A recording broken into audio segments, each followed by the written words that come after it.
Quel match, les amis! 38 ans, et il nous pond un match comme ça, bientôt 39. C'est grandiose. Je tourne actuellement dans une pièce où il fait 48 degrés. C'est un peu inconfortable, mais c'est pas grave. On est parti pour parler d'Argentine-Algérie, mais parlons de ce à quoi on a assisté, c'est-à-dire une entrée euh, encore une fois de plus dans l'histoire. Voilà, Messi vient de devenir à égalité avec Ronaldo, le Brésilien, le meilleur buteur de l'histoire de la Coupe du Monde, avec 16 buts, en marquant un triplé, face à un des outsiders de la compétition, dans le premier match de son nouveau pays d'adoption, dans son nouveau pays d'adoption. Euh, et le match qui pond, c'est n'importe quoi. Il n'y a pas toujours une histoire d'amour immense. Il y a toujours une histoire d'amour entre Messi et la Coupe du Monde parce que il n'a jamais pas répondu présent, mais il a eu parfois du mal. Ouais, la première bonne compétition de Messi vraiment où il est à son niveau, c'est la Coupe du Monde 2014. C'est la Coupe du Monde 2014. C'est certes 16 buts en 6 Coupes du Monde. Ça peut paraître peu finalement quand on compare à la légende du bonhomme, mais au final, c'est 16 buts en Coupe du Monde. Ce chiffre est fou. Je ne suis pas sûr que dans les années 60, même 70, on imaginait qu'un joueur puisse être capable de marquer 16 buts euh, sur l'ensemble de sa carrière en Coupe du Monde. Euh, voilà, il y a deux types qui l'ont fait. D'ailleurs, j'ai une connerie. C'est à égalité avec Miroslav Klose. Voilà, il vient de dépasser Ronaldo, le Brésilien. Alors, dans mon esprit, le fait que Klose, putain, ouais, mais c'est tellement bizarre de se dire que Klose est meilleur buteur de l'histoire de la Coupe du Monde. Le fait que Klose l'ait fait en moins de Coupe du Monde que Messi, je me dis toujours que Klose est l'unique meilleur buteur. J'attends que l'animal le dépasse. Mais voilà quoi. Quelle folie. Quelle folie. Il y a quand même des trucs mémorables avec Messi en Coupe du Monde. Sa frappe dans les arrêts de jeu face à la Bosnie-Herzégovine pour arracher la victoire. Il est même pas orienté face au but, vraiment frappe de 25 mètres, légèrement enroulé, voilà, qui va à gauche du gardien. Il y a le contrôle face au Nigeria, contrôle, frappe croisée enchaînée, après une passe de... Comment s'appelle-t-il? Je n'ai plus le joueur, je l'avais sur le bout de la langue, mais qui sort, l'Argentine du marasme des poules qu'elle était en train de vivre. Les passes décisives complètement folles au Qatar. Son but face au Mexique. Frappe de 30 mètres. Son doublé en finale de Coupe du Monde. Voilà, hein, ça fait beaucoup. Hier soir, un triplé quand même. Les buts sont sont anodins pour Messi. Il en a marqué des centaines, des comme ça. Mais, euh, mais c'est tellement esthétique, quoi. C'est tellement esthétique. Euh, voilà, quoi dire d'autre. Le fait qu'il fête son anniversaire aussi pendant la Coupe du Monde, je trouve, participe à cette légende. Voilà. Sur les 16 buts, il n'y a pas tant de pénalty que ça, finalement. Voilà. Et puis c'est toujours un bonheur de voir ce genre de joueur éclabousser le monde de son talent, même les gens qui ne suivent pas le foot régulièrement. Il y a quelque chose de très particulier à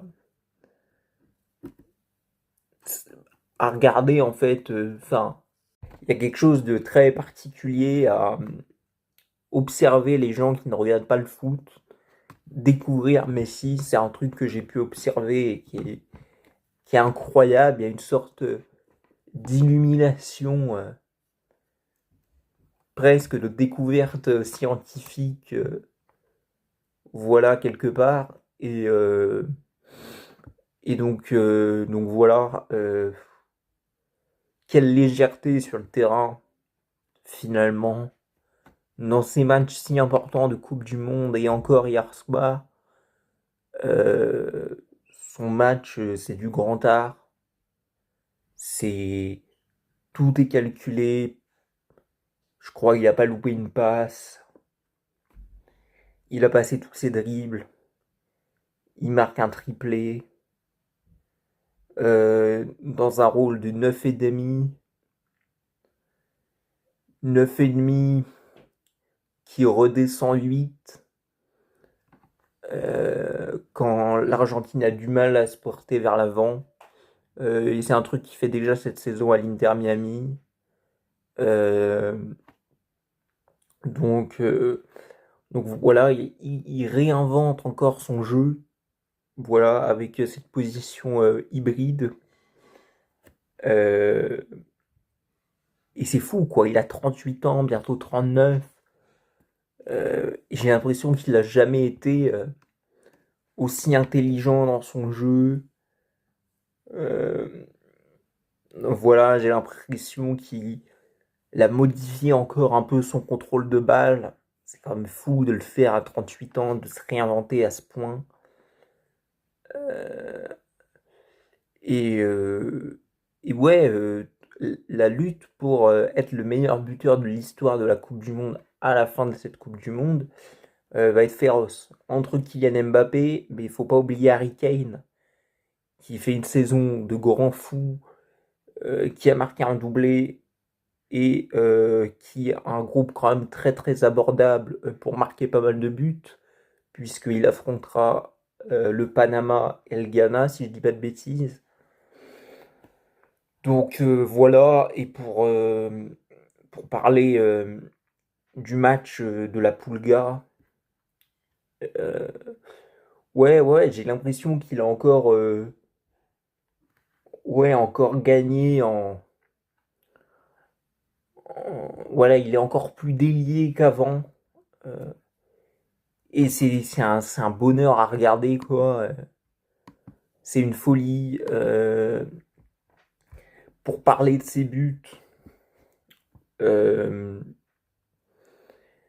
le premier,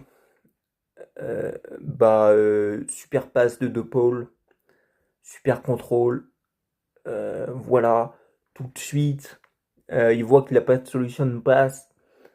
Avant, c'est vrai qu'il pouvait un peu attendre l'appel en profondeur. Là, il sait qu'il n'a plus l'énergie pour attendre. Il y va direct. Euh, et le geste est, j'ai l'impression, encore plus pur qu'avant. Même la conduite de balle a un peu changé, je trouve. Voilà, il est